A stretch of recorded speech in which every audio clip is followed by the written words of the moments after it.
Sejam bem-vindos para mais uma aula de matemática. Hoje o nosso assunto trabalhado será, o ciclo trigonométrico.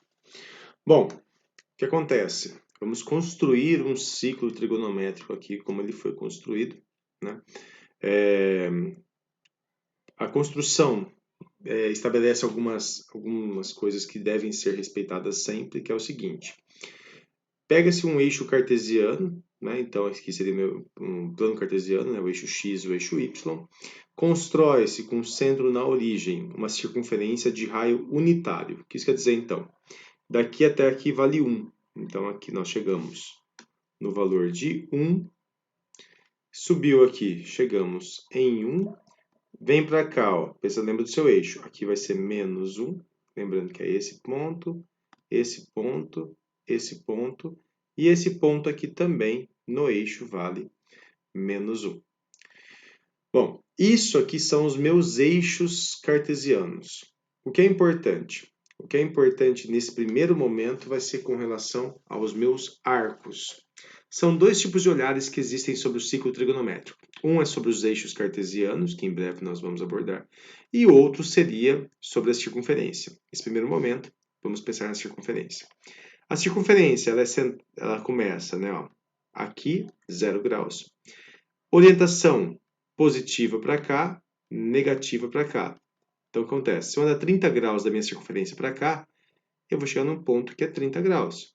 Se eu pegar e andar 30 graus para cá da minha circunferência, eu vou chegar num ponto que é menos 30 graus. Ela é orientada, tá? Tem orientação com relação às medições. Outra coisa importante, então. Esse meu ponto aqui, ele estabelece um arco de 0 graus. Se eu vier aqui, der uma volta completa na minha circunferência e chegar nesse ponto de novo, vou ter toda essa linha. O zero seria só esse ponto. Essa linha completa, ela volta a parar nesse ponto. Eu posso falar que esses dois pontos aqui, eles vão ser pontos, né, que um vai ficar em cima do outro. Já a gente vai falar sobre isso. Mas, inicialmente, o que acontece? São arcos distintos. O arco de zero seria simplesmente um ponto. O arco de 360 graus seria uma volta completa, parando aqui. Então, seria toda essa minha linha aqui. Pensando assim, então, esse ponto aqui na circunferência, ele seria, então, 180 graus, já que seria metade dela. Esse ponto aqui em cima, no arco, né, da circunferência, na linha, seria, então, 90 graus. E esse daqui, ó, seria o 180 com mais 90 graus, que daria 270 graus. Esses são os meus arcos, né, dos limites que eu tenho aqui. Lembrando que temos que saber todos eles em radianos. 0 rad. Esse daqui, π sobre 2 rad também, né? Esse daqui, π rad. Esse daqui, 3π sobre 2 rad. E esse último, 2π rad. Então, essas são as localizações dos meus pontos. Pensando nesse ponto, nesse ponto, nesse ponto e nesse ponto. Ah, mas qual que era um, que era... Lembra que eu falei? Olhares sobre a circunferência quando se falar de arcos. Olhares sobre os eixos cartesianos quando falarmos de outras coisas que virão mais adiante. Temos alguns arcos que são, nós chamamos de famílias de arcos, na verdade, né? Que são os arcos correspondentes, assim. Como que funcionam os arcos correspondentes? Os meus arcos correspondentes são os arcos cuja inclinação inicial com o meu eixo horizontal é sempre a mesma. Como assim, né? Estou aqui no zero, venho 30 graus no arco. Eu vou chegar num certo ponto aqui da minha circunferência e esse ponto aqui, né, seria o 30 graus. Eu poderia ter feito isso do outro lado aqui, também percorrendo 30 graus. Ó, daqui, venho para cá, percorro 30 graus, chego num novo ponto da minha circunferência, né? Então, o que aconteceu? Esse ponto aqui, quem será esse meu ponto aqui, gente? Ó, vim 30 para cá, aqui eu também voltei 30. Só que aqui eu estou vindo 30 a partir do zero, né? Porque o começo aqui é no zero. Estou no zero, vim para cá 30, ó. Nesse sentido, aumenta. Nesse sentido, diminui, né? Vem aqui comigo então. De zero, aumenta 30 para cá. Vai chegar num ponto da minha circunferência que a gente vai chamar, né, de esse arco aqui é 30 graus. Se eu pensar assim, ó, vim tudo isso aqui, cheguei no 180. Mas eu voltei 30 para chegar nesse ponto. Então aqui, ó, 150 graus. Poderia ter pensado nisso também, partindo de onde? Ao invés de subir, eu poderia descer. Como assim? Estou aqui no 180 graus, lembrando que o limite aqui, né, ó, esse ponto é 180 graus. Se eu vier 30 graus para cá, ó, nesse sentido, ó, aumenta. Esse meu ponto vai ser quem? 210 graus. Mas eu poderia medir ainda na horizontal, poderia ter medido com relação a quem ainda? Poderia ter medido com relação ao 360, né? Que seria esse aqui. Ao invés de vir, né, para cá 30, eu poderia ter descido 30. Ah, mas aí você falou que vai negativo. Mas só que tem que pensar o seguinte, ó, estou vindo na orientação positiva. Então, ó, 30. Se eu chegar até aqui no final é 360. Quero voltar 30. 330. O que acontece aqui, meus queridos? Esses daqui, né, formam a família de arcos do 30. Então, ó, 30, 150, 210 e 330. Por quê? Porque a comparação deles com esses daqui, né, vão ser sempre a mesma. Ah, mas só isso? Não, na verdade o que acontece é o seguinte. Eles vão formar triângulos retângulos, todos congruentes, ou seja, com as mesmas medidas. Como assim? Observa aqui, ó. Eu vou ter um certo triângulo retângulo aqui. Eu vou ter um outro triângulo retângulo aqui. E eles possuem todas as mesmas dimensões mantidas, ou seja, seus lados são todos de mesma medida, seus arcos são todos iguais, seus ângulos, né, internos são todos iguais. Então, eles são triângulos congruentes, assim como esse aqui também será, né? E com relação a algumas coisas que nós ainda veremos sobre os eixos cartesianos, né, no caso da circunferência trigonométrica agora, que vai ser interessante essa correspondência entre essas famílias de arcos, que geram esses 4 triângulos aqui, que são 4 triângulos congruentes. Mas perceba o seguinte, eu escolhi começar com 30 graus, né? Poderia ter sido qualquer outro arco, então todo ponto aqui desse quadrante, né, vai ter uma família de arcos. Como assim quadrante, né? Esse aqui é chamado de primeiro quadrante do meu ciclo trigonométrico. Esse aqui vai ser o segundo quadrante. Terceiro quadrante. E aqui o quarto quadrante por último. Por que eu apliquei o primeiro? Porque o sentido positivo é aqui, é o primeiro por onde ele passa. Aqui eu poderia pegar, por exemplo, né? Nossa, como é que eu vou saber todas as famílias de arcos? É simples. Você tem que focar nesses 3 aqui, ó. Pensa comigo, no primeiro quadrante eu vou comparar sempre com o zero. Então, por exemplo, 50 graus no primeiro quadrante. 0 aumenta 50, vai dar 50. Tudo bem? No segundo quadrante, né, ó, vou comparar com 180 agora, só que eu estou vendo nesse sentido. Ó, quando vem para cá, aumenta, para cá, diminui. Quero 50 graus nesse quadrante aqui, no segundo. Eu pego aqui o 180 e volto 50, vai ficar 130. Então, ó, aqui ficou 50, aqui ficou 130. Ah, mas eu quero a família agora inteira, então eu quero também o correspondente do terceiro quadrante. Pego 180, desloca 50 para cá, 330 graus. E se eu tivesse aqui? Aqui, vou comparar com o zero. Não, vou comparar com o final aqui, ó, 360. Volta 50, 310. Então, a família dos 50 seria 50, 130, 230 aqui e 310, para você ter em todos os seus quadrantes aqui. Esses seriam os arcos correspondentes. Cada família de arcos aqui você pode representar de acordo com um. Eu comecei com 30, né? Depois eu fui para 50, mas eu poderia pensar direto já no 200. Né? Quem é 200? 200 é um arco que está aqui. Como que eu vou saber a família dele? Ver essa medida. Do 200 para 180 é 20. Então significa que seria o 20 aqui no primeiro quadrante. Volta 20 aqui, ó, 160. 200 que já estava marcado.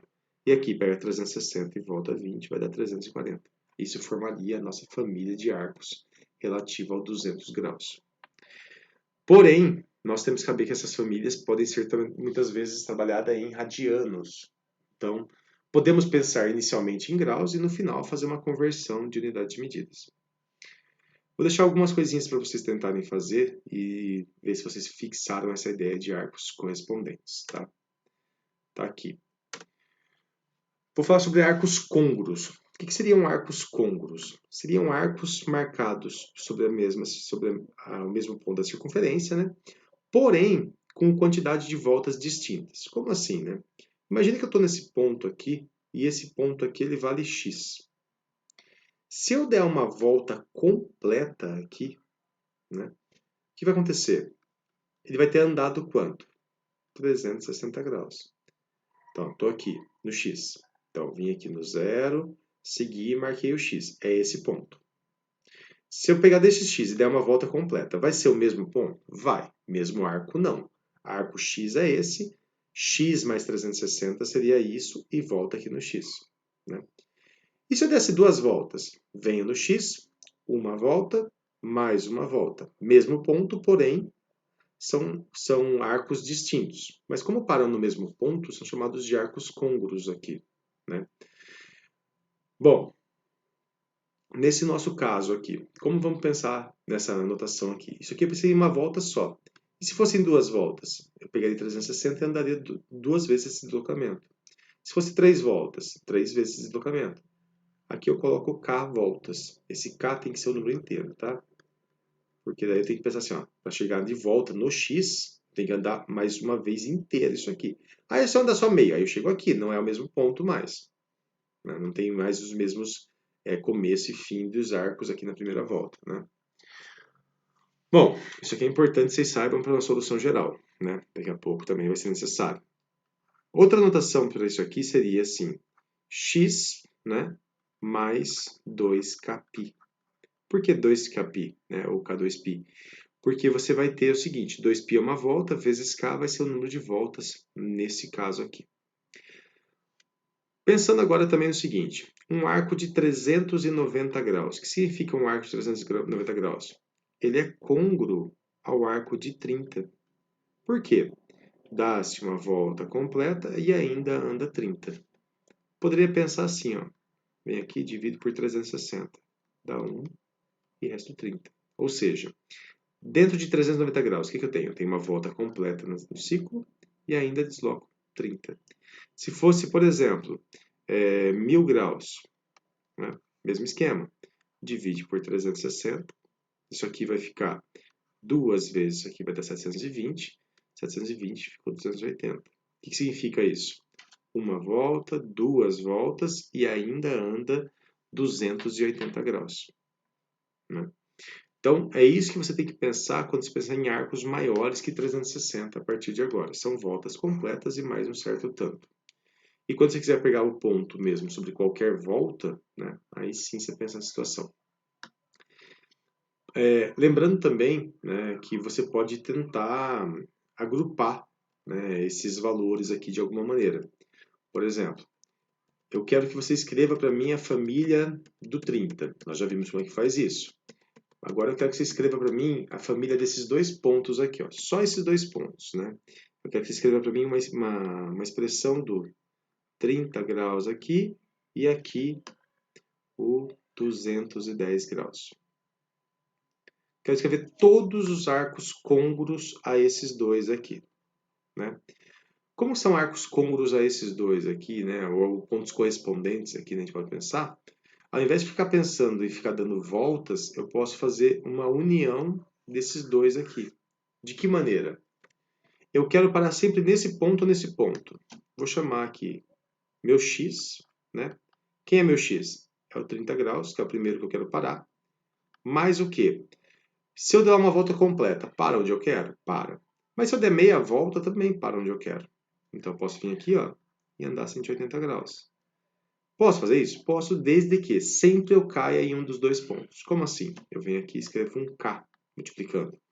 Estou no 30. Se eu não andar nada, eu vou ficar no 30. Né? Meu K seria 0. Se meu K for 1, pego o 30 e ando 180. Vou chegar aqui. Se meu K for 2, vou pegar o 30, Vou andar 180 uma vez, outra vez e vou parar aqui. Ah, você voltou para o 30. Voltei para o 30 numa segunda volta, né? E assim por diante, né? Ah, então eu sempre consigo agrupar? Nem sempre, né? Por exemplo, se eu colocar aqui o 150. Se eu pensar assim, ó, do 30 para 150, andei 120. Então, daqui para cá, andei 120. Poderia pensar então que meu x é igual a 30 mais 120k. Vamos ver. Se eu pegar, tem que parar sempre em um desses três pontos agora, pensando nos três aqui, ó. Pega 30, anda 120, beleza, caí aqui. Anda 120 de novo. Não vou cair mais, não, onde eu queria cair, que é o 210. Então não dá para juntar os três pontos. Teria que fazer o quê? Escreve o 30 e o 210 juntos aqui, numa união só aqui, né, que é o que está escrito aqui já. E o 150, você escreve separado.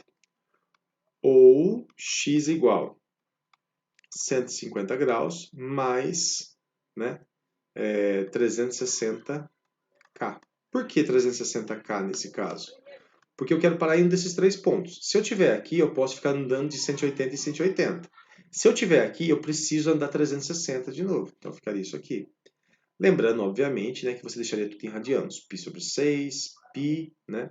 Aqui ficaria 5π sobre 6, 2π e assim por diante. Tá bom? Essa é uma parte mais interpretativa para vocês aí, para vocês compreenderem, vai ficar mais claro dentro dos exercícios que vocês tiverem que fazer. Um ótimo estudo para vocês, por enquanto é só. Analisem bem, vê se ficaram com dúvidas, estudem bastante essa matéria aqui que ela é importante. Até mais.